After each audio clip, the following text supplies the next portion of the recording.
Confusion and Order. By John Gifford Bellett. From Miscellaneous Papers. R. L. Allen. The Lord found a state of sad and humbling and various confusion in the land that he walked through day by day. But it only gave occasion to his path to shine the brighter, for it was light, and only light undimmed by the darkness, and unbroken by the confusion that was all around. The state of politics and of religion in that day exhibited this confusion. The authority of the Roman was there where Jehovah should have been supreme. Caesar's image was circulating in Emmanuel's land. And he had to do with Herodians, Sadducees, and Pharisees, with his own kinsfolk according to the flesh in their ignorance, with doctors and scribes in their pride and pretensions, with the multitudes in their self-seeking and fickleness, and with the low condition of his own disciples. He had to walk through such regions as Galilee, Judea, and Samaria, diverse, not in place or situation, but in character. For Samaria was the defiled, Galilee the rational, Judea the religious. This we see in John 4:5. Galilee would receive him, because they had seen the miracles which he had wrought, but without signs and wonders they would not believe. Like Christendom and her walk every day, Galilee gave him historical faith and acceptance. They believed on competent testimony, but there was no exercise of soul nor awakening of conscience. Judea or Jerusalem was occupied with its temple and its Sabbath. Religion, or the observance of ordinances, the maintenance of what honored themselves in their own place as the house or center of the nation's worship, was chief with them, and prevailed to blind them to the doings of the Son of God. A great multitude of impotent folk were lingering over Bethesda, though the Son of God was going about healing all manner of diseases, doing the work of Bethesda in a far better way than Bethesda. Samaria was unclean. It had no character to maintain, no religious honor to vindicate and uphold. But there, the conscience was stirred. No miracle had been witnessed there, but no miracle was sought for. Jesus was received there, because his words had reached their souls. This was Galilee, and this was Judea, and this Samaria, Galilee the rational, Judea the religious, and Samaria the defiled. But all such various confusion only glorified the path of him who knew how to answer every man. Herodians and Sadducees and Pharisees, his kinsfolk and his disciples, the doctors, the scribes, and the multitudes, Galilee, Judea, and Samaria, all in their way and season got their answer from him. He would not resist, but yet he would escape the snare. His voice should not be heard in the streets, and yet he would leave them unable to answer him a word. He did not cure the confusion, but he passed through it, only glorifying God the more by reason of it. And it is our comfort to see this. It tells us that the scenes in which we find ourselves involved day by day are nothing new, and need not be a surprise to us. They may exercise us, and we may fail under them, and to our humbling, but they need neither amaze nor dishearten us. We need not hope to cure it, but, like the Master, we have to pass through it. Judgment will do its work in its season, and confusion shall cease. But the time of judgment is not yet fully come. Jesus was ever judging the sinner's enemy, but never his own. He contended for us against Satan, but never for his own rights against either the Roman or the Jew. Such was the combination of weakness and strength in him, ever passing by his own wrongs, but judging all the power of the sinner's enemy, destroying the works of the devil. And order shall succeed judgment, as judgment succeeds long-suffering. In its time, this shall surely be, as now confusion surely is. His hand will form and mold a scene of order in the days of the coming kingdom. And of this order he has already, by his Spirit, again and again, in the progress of his grace and wisdom, given pledges and samples. And as we look at this for a little, we shall have to say, how beautifully things take their proper place, when the Spirit of God comes to regulate them. And this is done, as I may say, noiselessly, as creation of old assumed all its order under the same Spirit. We see a sample of this in Genesis 18. The Lord had taken counsel with himself, that he would reveal a matter to Abraham.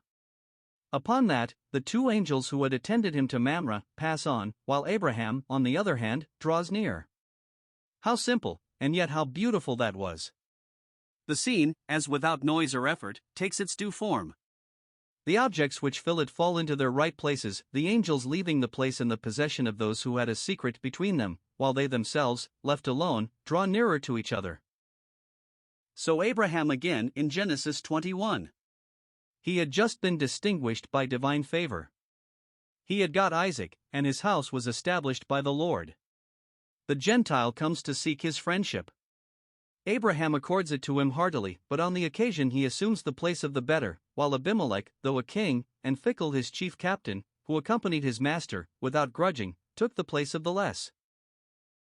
This was another witness of souls finding their right relationship to each other under the hand or Spirit of God, all between them being in the order and harmony of a noiseless sphere.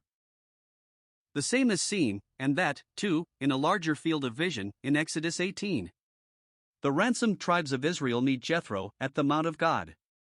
Aaron is there, and Moses is there, heads of Israel, priestly and royal heads. But Jethro, nevertheless, takes the place of the better. He was but a stranger, visiting, in company with Moses' Gentile bride, the Israel of God. But he was heavily, his person and his place tell us that, and he assumes at once, without asking leave and yet without wrong, the rights of the heavenly, and Moses and Aaron as instinctively and at once yield the place of the better to him, both in the sanctuary and on the throne. Oh, when the Spirit works, what an end of strife, and emulation, and self-seeking there is! And what relief to the heart such an anticipation brings with it!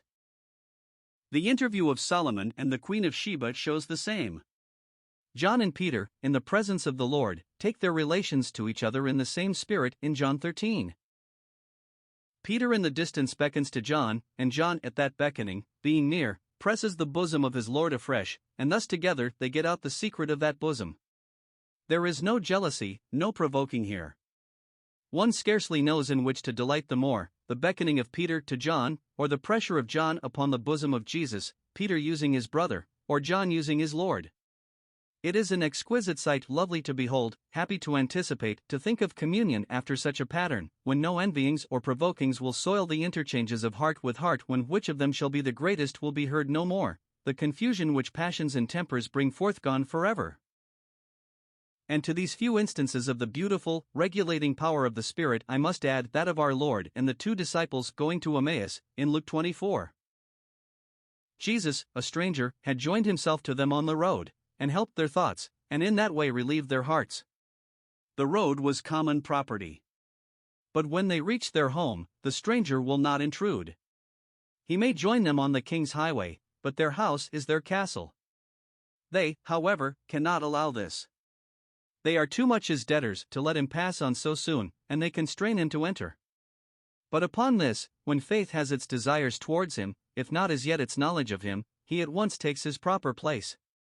He becomes the host rather than the guest, the Lord of the feast dispensing its best provisions, while they, in the fullness of their hearts, awaken to know him, thankful and happy, on his title. All is in its due order. From the beginning to the end this was so. The scene on the common highway, the scene at the gate of the dwelling, and then the scene inside the house, all is order. And surely I may say all these are passing shadows, whether in patriarchal or evangelical days, of happy days to come. When, again, in a noiseless sphere, harmonies, not unisons, shall strike, and move the joys of thousands of hearts together. For at the end, as at the beginning, in the scene of redemption at last, as in that of creation at first, all shall be in order both in heaven and on earth, under the power of the Word and Spirit of God. On earth Ephraim shall not envy Judah, and Judah shall not vex Ephraim. The wolf and the lamb shall feed together, the ass and the ox shall plow together. The nations shall delight to own the glories of Zion and minister to her, as best they may, Geba and Sheba, Nebaioth and Kedar.